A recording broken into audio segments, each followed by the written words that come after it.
Yeah, this is an article I pulled up from the Forbes website. About 5 changes in Destiny needs to make its alert system by Paul Tassi. For section 1, it was going about the engram system. He says the sheer idea of an engram is anti-fun in order to see what you have. You have to quit whatever activity you're in, fly to a base, talk to a cryptarch, decrypt the stuff then to see what you've got on, rather than killing a boss and having a MIDA or transversive steps or a perfectly rolled legendary.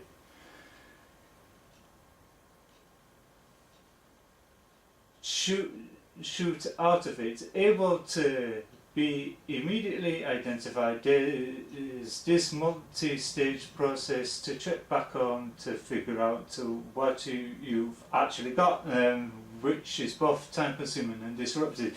Yeah, but what people don't realise, Destiny is a loop-based system. It runs on the same premise as other loop-based system games like Borderlands, but with Borderlands it's a lot different. You go to a loot chest or a vending machine and you open it up, there's weapons there ready to use on that. So if you don't like the stats on that, you can go at it again and again and again until you get lucky with the stats of the weapons and that, with no engram encoding required and that. But with Destiny, the approach they went towards it is RNG.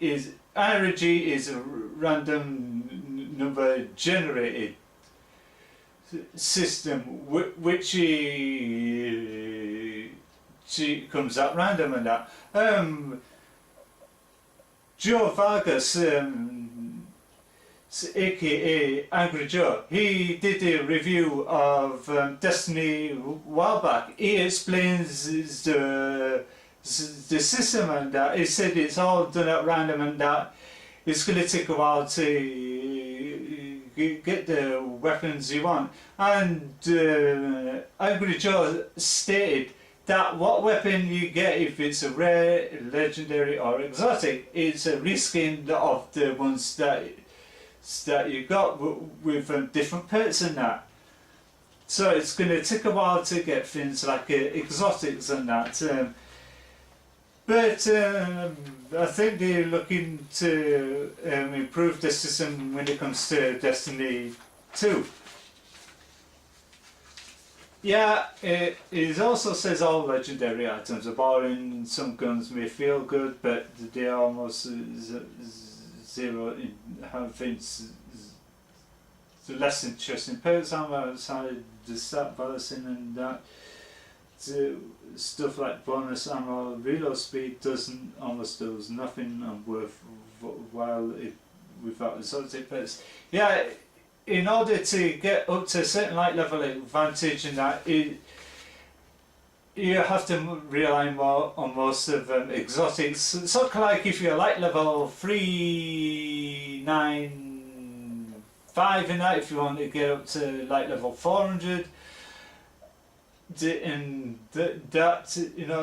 get to the last milestone that you have to rely on exotics alone. But the main bugbear about the exotic system, you can equip one exotic armour and the couple of exotic weapons of that or something like that. That can be restricting and that.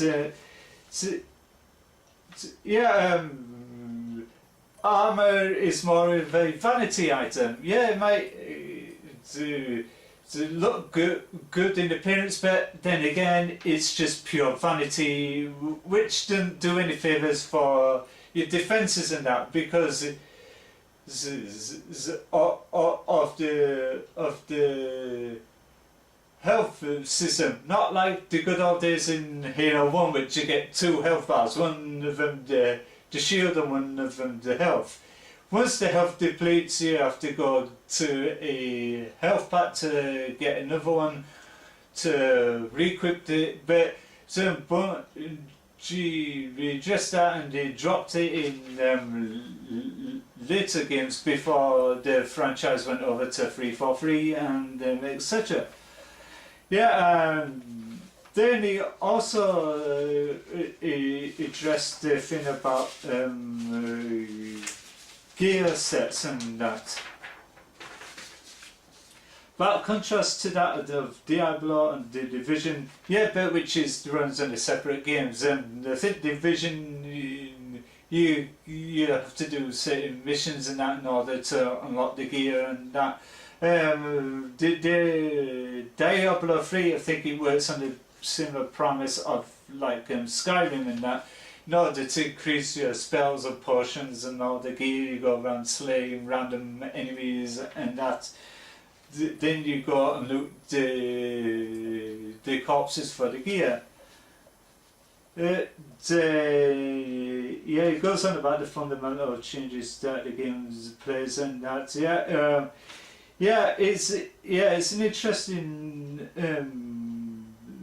sideline. Then it goes on about the Rise of Iron / Dawning, which the Dawning was a Rise of Iron event, which you can do SRL to get gear and that by doing SRL events.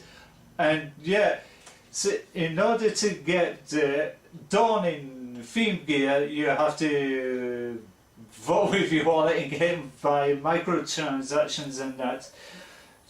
But the problem was lying. That was the Festival of the Lost, which was a total misfire for Destiny. But to say they had few quests and that's it. It's all wash, rinse and repeat. You fill one bag, you trade in, then you get another and another and another and another with no real reward in that. In order to get the vanity items like legendary masks and that you have to get them through microtransactions or get lucky, you get bonus one for free for doing strikes and crucible events in that in order to get them. Then he goes on to explain about we need mannequins and that. Current system makes me just want to say the hell with it when I get the most new weapons in particular. Sure, they can try them out, but I really can't say until they feel what they like wants to unlock their true potential with the nodes and that. Yeah, the problem is with that retro. But it's all about grinding and that, which is Destiny is a game which more predominant grinding and that to get the weapons you want. It did say about the stats on the weapons and that. Yeah, but in the past in Destiny 1, in year 1, which is the vanilla Destiny and that, you had an advantage where you can re-roll stats and that to get god rolls and that by going up to the gunsmith in the central bit of the tower and that. And but when it comes to the event of the Ticking King, they dropped that system and that. But however, you can still get the re-rolls on exotics and that by buying glass needles from there and that.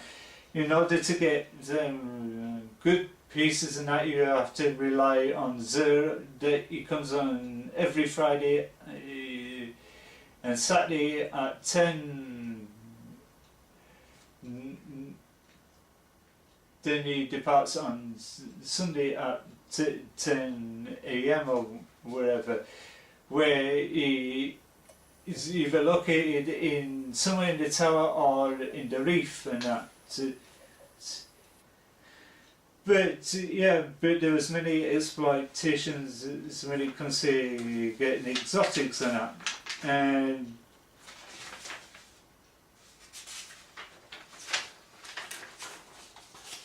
so one thing that I need to also, this school, I've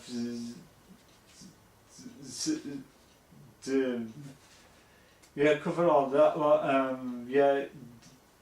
What always happens in this part of the vault space and the new content drops items you have to, he says problematics about grinding hours for in strikes and raids and that to get all the gear. He wants to keep them, but his vault space is overcumbered. Well, in order to make vault space and inventory space slots vacant, he has to dismantle it. But there were so many big YouTubers like MoreConsole, my name is Byfe, and Messa Sean. They all address this problem when it comes to additional vault space. They always wanted the extra vault space, and it's not only them that address the issue. So many people in the YouTube so many people in the Destiny community and the forums also address this problem.